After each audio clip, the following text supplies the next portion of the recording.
Okay, so here is my Enfield SMLE BSA made 1917 production. Purportedly all matching serial numbers. The metalwork certainly has all matching serial numbers for the main components. The stock has a serial number at the front here that matches the metalwork, but it has a handwritten serial number inside which is different, so who knows. This video is going to be slightly different today. I've completely taken this apart, and I've found that at some point in the past this entire front stock has been split and pinned, screwed, glued back together, but that glue had started to give way, so I've had to do some re-gluing work the last couple of days to try and sort that out.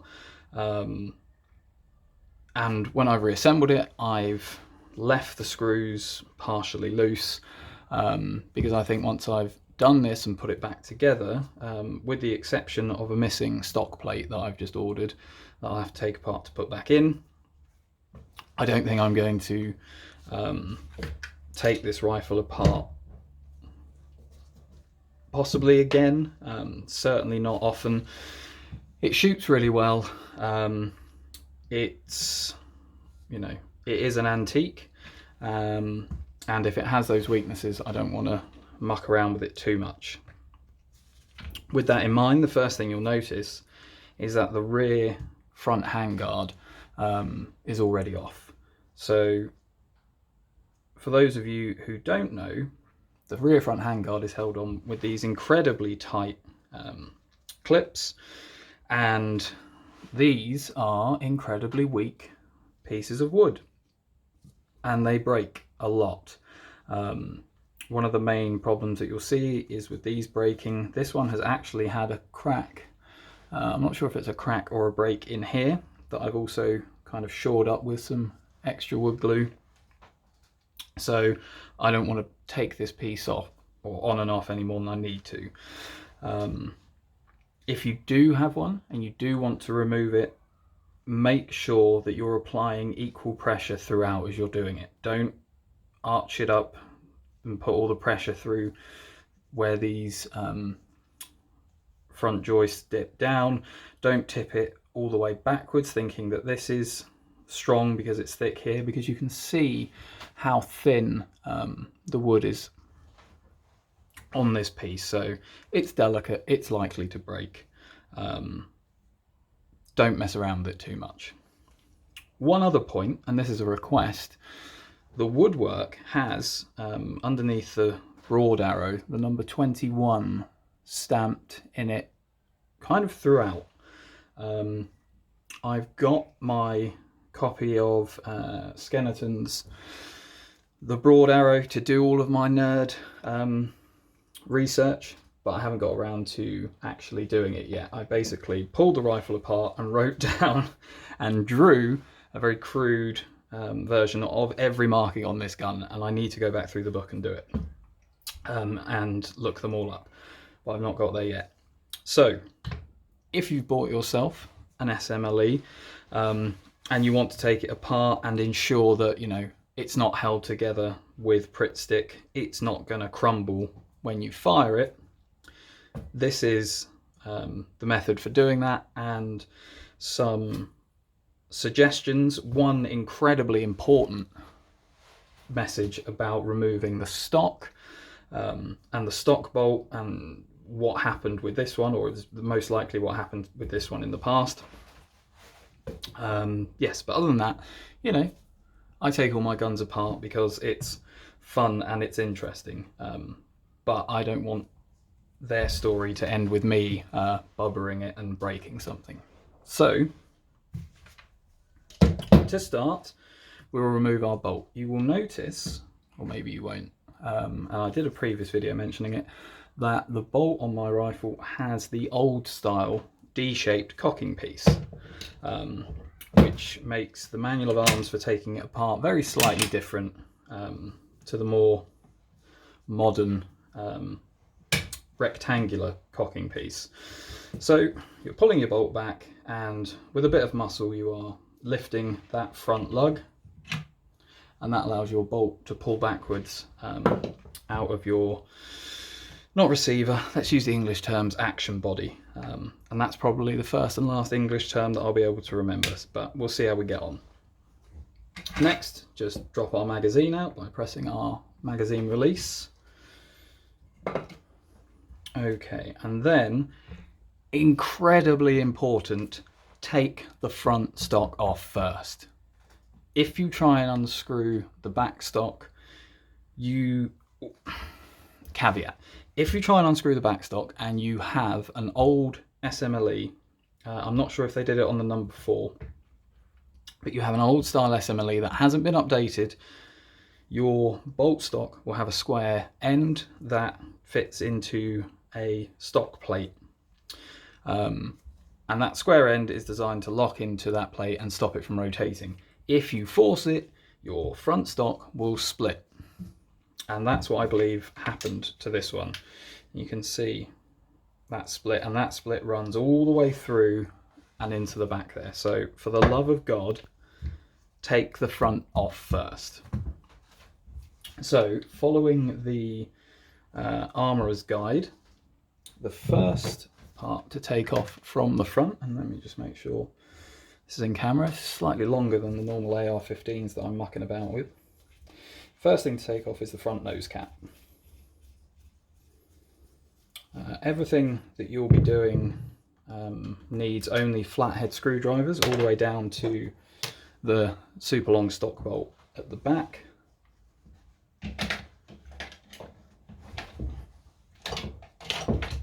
Make sure that I've got enough space on my workbench. So we remove these front 2 screws.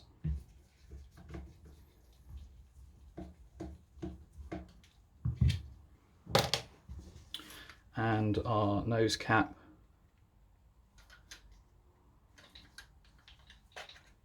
gently just pulls off the front. Easy as that. And that is a nice, strong, solid piece. So the next thing with the front cap removed is there is a, oh no, sorry, that's easy to take out from the other side. So the next thing is the barrel band, and the barrel band is holding on the rest of the front part of your upper stock. The rear part is that pressure clip piece that I showed you before that I've already removed because it's incredibly nerve-wracking piece to take on and off, and I wouldn't recommend removing it any more than you absolutely have to. So with that removed, we can lift that and just slide that forward, and that comes off nice and easily. One other quick point, if you are removing this rear top stock piece, you have to pull your ladder sight up, otherwise it won't be able to clear, and you will definitely break it if you don't lift that before moving it. Okay, so that's everything off the top. We can then turn the rifle over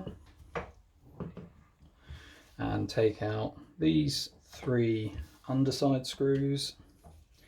It's worth keeping an eye on which screws come out of where, because whilst they all fit the same size screwdriver, the screws themselves are all different shapes. So the frontmost screw that I've just pulled out isn't going to drop clear, so I can show you nice and easily, but that's okay, we'll work around it. The screw that I'm undoing here isn't actually a screw at all. It's a nut that has a screw feeding in from the other side that is securing down the rear sight wings to the stock body. So it's easy to remember which one that is. We're then taking out our trigger plate retention screw, which is just standard screw, and then a small screw, trying to make sure that I'm doing this in a camera friendly way and not just in a me friendly way. So small screw at the back is the last screw that's holding the trigger housing in place. Little skinny screw. As always, I've got electric tape wrapped around my screwdriver to help try and protect the wood and the bluing to avoid scratches. So when you lift out the trigger plate, the trigger comes with it. I have yet to own a 100+ year old gun on which I can remove the pin that holds the trigger in. I've tried with this one, no dice. It's not essential to remove it, but it would just be nice to be able to do it for once. So that's our trigger plate. And then our front part of the stock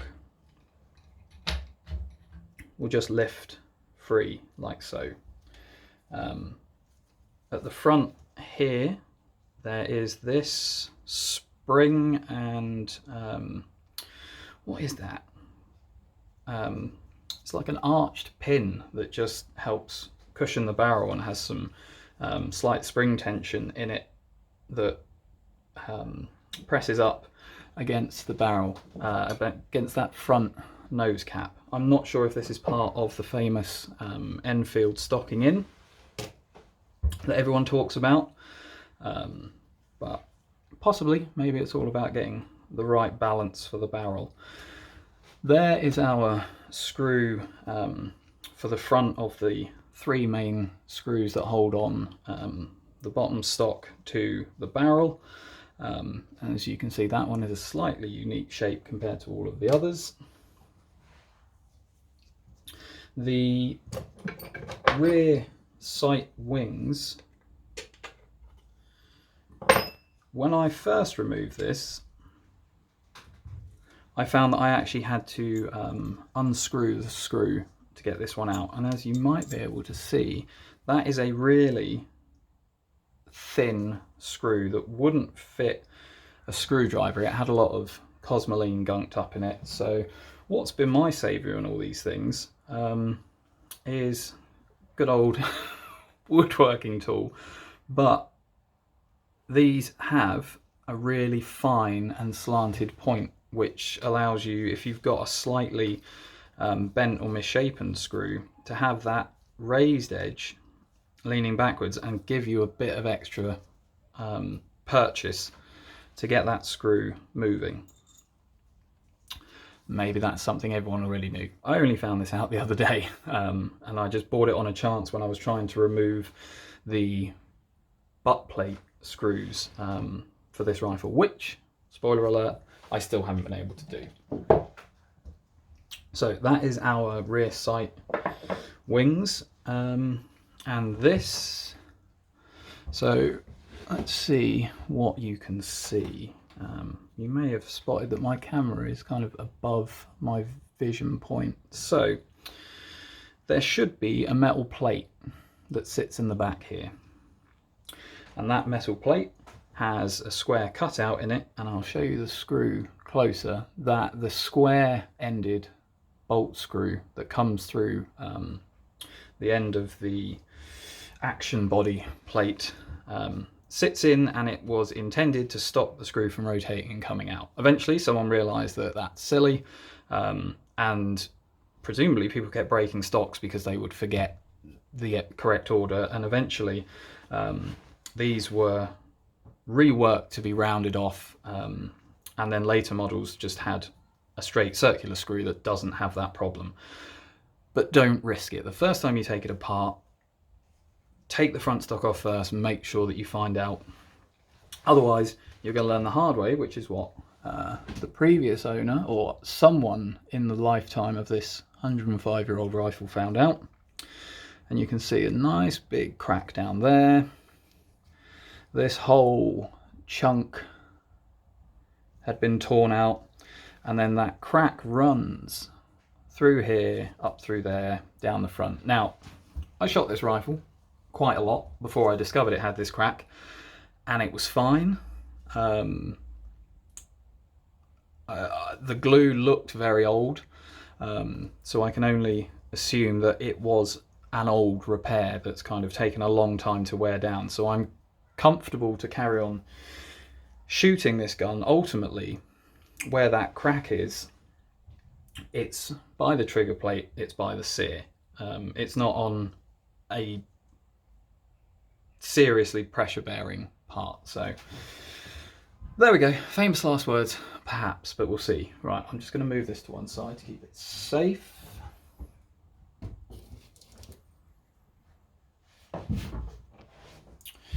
Okay, so, oh, and there is a little washer piece that sits in the stock where the screw goes in to hold the trigger plate in. So just remember to pop that back in when you reassemble everything.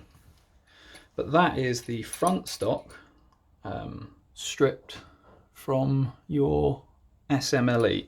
I don't mess about with the sights because I haven't needed to, and this rifle groups about 4.5 inches with me shooting it at 100 yards. Whether or not it will still do that after I've mucked about with the stock, I've no idea, but I want to try and keep it that way as much as possible, so we leave that alone. So the next thing is, I need to find somewhere better for this stock. Next thing is removing the stock itself. So don't do what I did, which is be a wally and spend a long time etching back out these screws, convinced that you need to lift this plate off before you'll be able to remove the stock. And the reason that I thought that, oh, this is very hard to do with gloves on. Bear with me.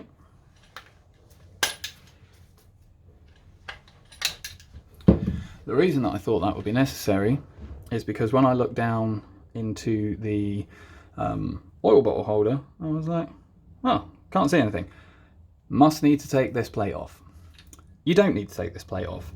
And odds are, your screws are going to be near on impossible to turn because they spent a long time in service being smashed into the floor and now all misshapen, as well as being corroded and beaten up like these are. When you flip the oil cap holder, the stock bolt is straight down.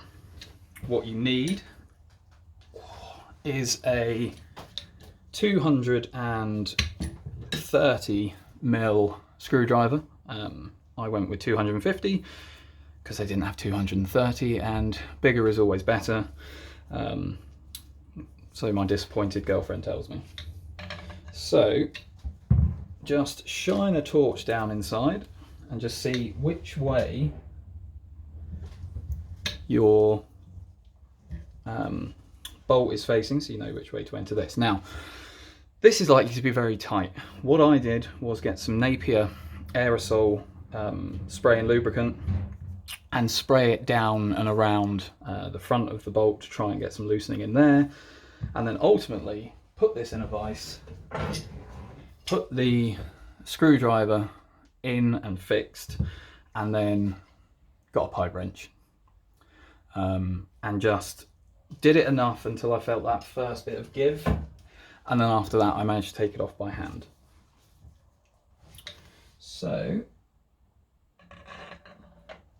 there we go, feeling around. Now, anyone who's ever done this with a shotgun and an Allen key knows what a pain in the arse it is to try and find the fit for that. Imagine that with a flat head.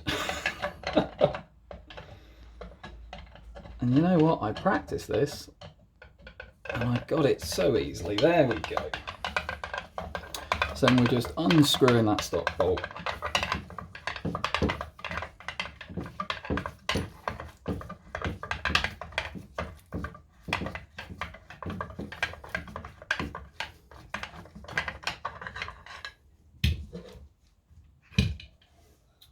Nice and easy. So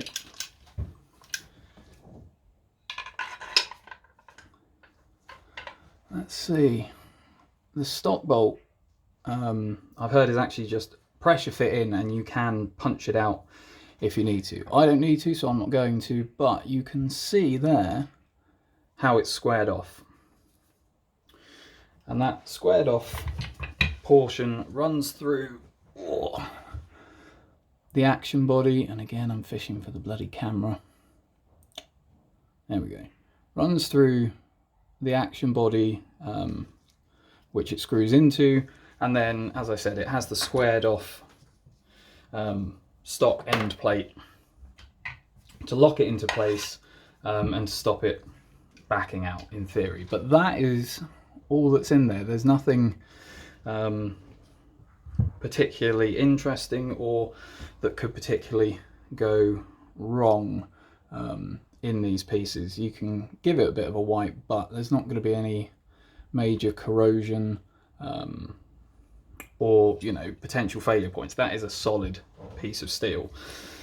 What is slightly interesting is that, again, it has that 21 number on the stock. I don't know if that means that this entire thing was restocked in 21. That's my guess. But who knows. And then there is a C and a little star that's been stamped into this as well, which is another thing to nerd out over when I eventually get around to reading my book. So that is the main body of the rifle taken apart. There is a screw here that holds in the sear. Again, I've not taken that out before. I'm disinclined to take it out now because I don't see it as being hugely necessary, and it's unlikely to be a piece where there is a lot of potential rot or corrosion that's going to impact the function of the rifle. So I'm just going to leave it alone. So that is, in terms of checking your gun and making sure that it's not going to crumble when you fire it, and that you can give everything a deep clean, get all that cosmoline out, and look for any major rust patches. That's everything that you need to do, in my opinion. With regards to taking the bolt apart, so as I was saying, this has this weird D shape cocking piece rather than the oblong one, and what I've found is that that means taking it apart doesn't quite work the same way as what everyone else's bolt disassembly does on YouTube. Everyone else I've seen takes the damn thing out and just, and this just undoes. Undoes. On mine, the bolt head is actually interfacing with the firing pin, or the striker, which means that you can't take it off without removing the screw. If you remove the screw and you unscrew it whilst it's still interfacing with the firing pin, then you're undoing your firing pin. And if you don't have a firing pin or an Enfield firing pin removal tool, like so, you're going to have a nightmare if it screws too far and falls out, which is what happened to me the first time. And I talked about it in my other video just on this piece. So what I suggest is just pushing the cocking piece up so that the firing pin clears the bolt head, and then undoing the bolt head whilst it's not touching the firing pin. Now, in the armourer's manual, it does actually say to remove the retention screw, the firing pin retention screw, and then unscrew the bolt head whilst unscrewing the firing pin. And then once the bolt head is clear, you can then undo the firing pin. But it doesn't mention the tool, funnily enough. Now, what I have here is that the firing pin has actually slightly twisted out of position, so I now can't undo the screw. Irony of ironies. So what I need to do is just tighten that bolt head, move it around so that the bolt head arch is in line so that the screw isn't being obstructed.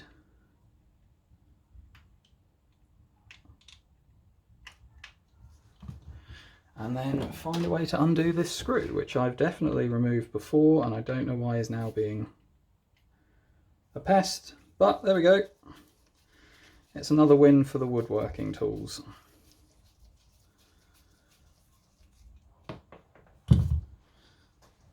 There we go. So that is your firing pin retention screw.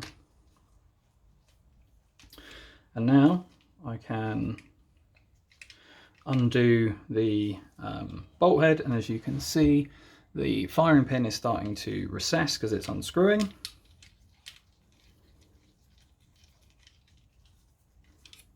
Bolt head is now clear, and then we take our Enfield firing pin removal tool, which you can get for reasonable price and incredibly unreasonable price depending where you shop around. I was quite fortunate that I managed to speak to one who had one that they were willing to sell me for a reasonable price.